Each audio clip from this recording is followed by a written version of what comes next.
So, hello guys, Alicia nyo. Nagbabalik muli para sa ating panibagong video. So, mga minamahal, eto na nga po. At sinupalpal din. Nakatikim din si Robin. Dito nga po sa bagsik ng Malacanang sa pamamagitan ni Yusek Claire Castro. Alam naman ninyo, diba, na itong si Robin Padilla merong hinain na bill na kung saan ang bill niya is mandatory drug test daw para sa lahat ng executive, sa lahat ng staff, and also the president. Actually, pepirmahan niya ng presidente kung hindi lang yan unconstitutional. Pero ito bago ko talakayin sa inyo itong topic na yan, mga minamahal, ni Atty. Claire Castro, gusto ko lang munang, bigyan ng isang bagsak itong si Senator Robin Hood Padilla. Di ba parang ang angas mo naman, pre? Di ba? Ang angas mo naman, bro. Sa part na parang ang bilis mong isisi, ang bilis mong ibaling ang kasalanan ng staff mo sa presidente. Nakukuha niya yung punto ni Robin Padilla.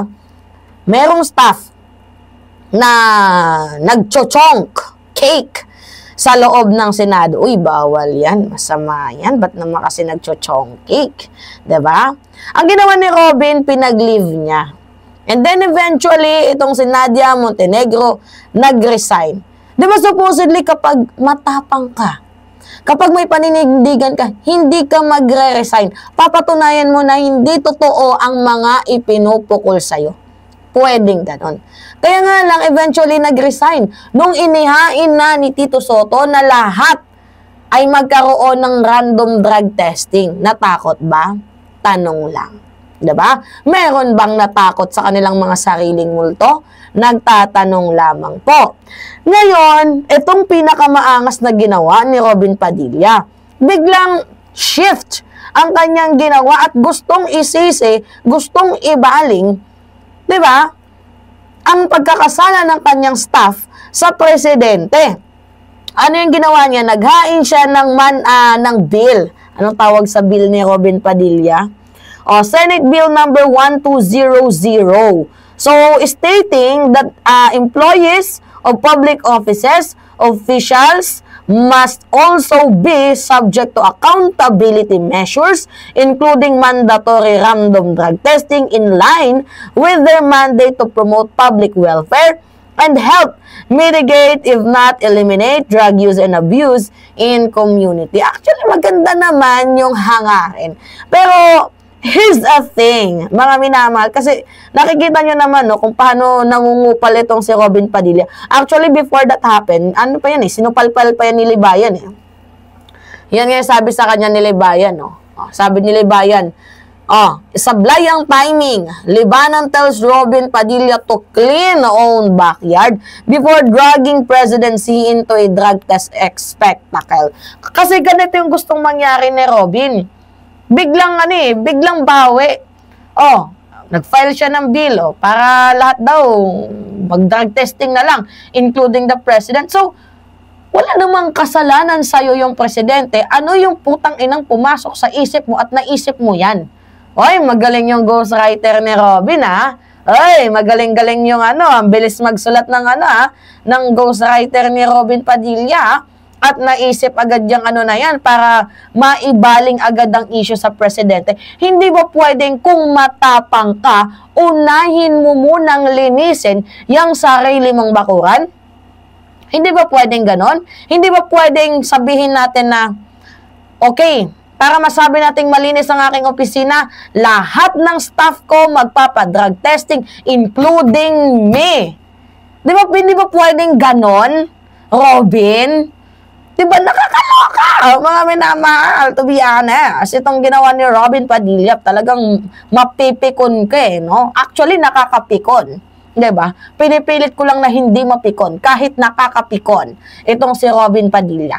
So now, ang nangyari, mga minamahal, pinupush niya na mandatory drug testing for all. So ngayon, dinadrag niya na pababa itong si President Bongbong Marcos. Matagal na nga nagpa-drug testing yung taong yan. Ano pa ba yung hinahanap mo? Ikaw, nagpa-drug testing ka na ba? Including Nadia Montenegro?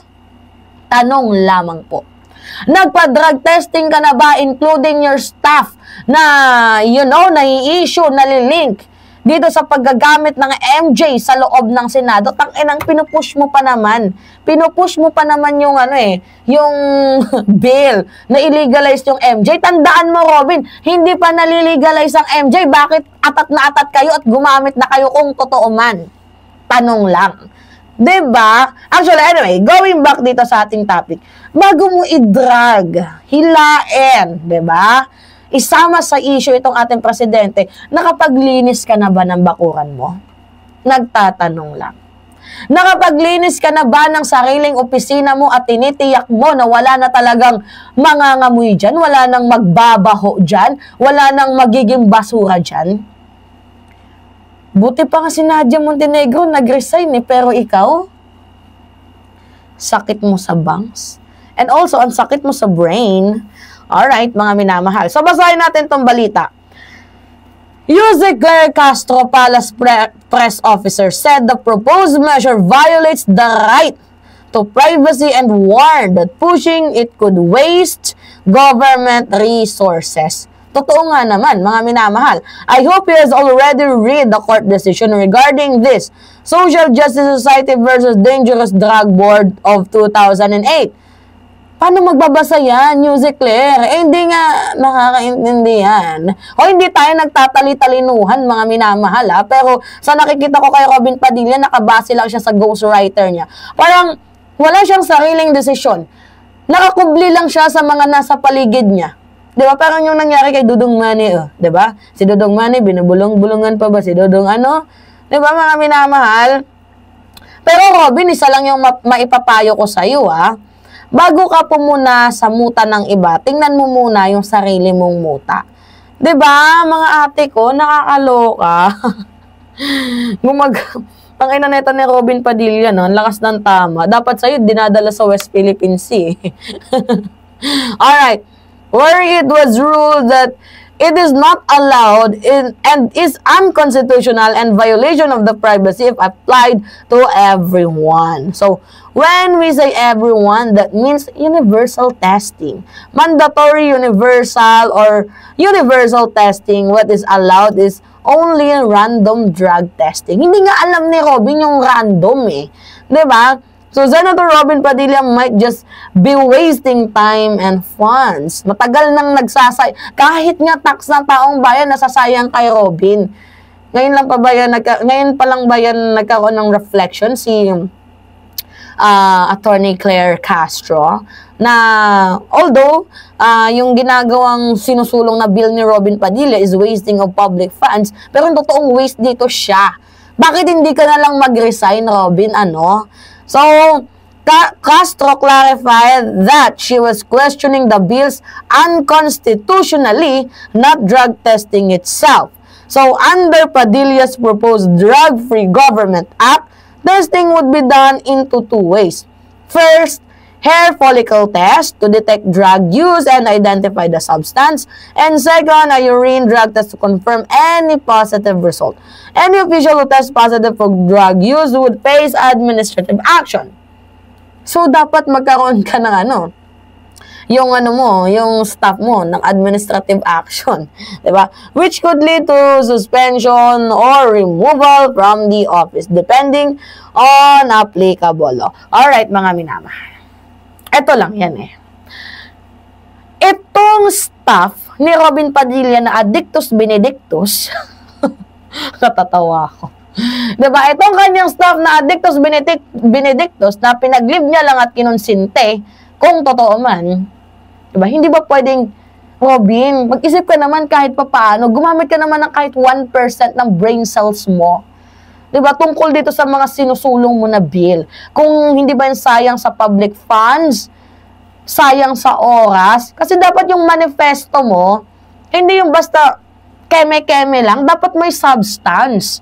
Diba? Kaso wala May kalungkutang taglay itong si Padilla na minsan may isip niyo, sarap sumapak Pasapak nga. Alright. Minamahal. Anyway, yon, kayo na masasabi ninyo. Anyway, it's me again, Alicia nyo, mga minamahal, at nagbabalik muli para sa ating panibagong video. Ingat, mga kababayan. Pahingi lang ako ng comments, likes, and share. And also, don't forget to click the subscribe and hit notification bell for more updates.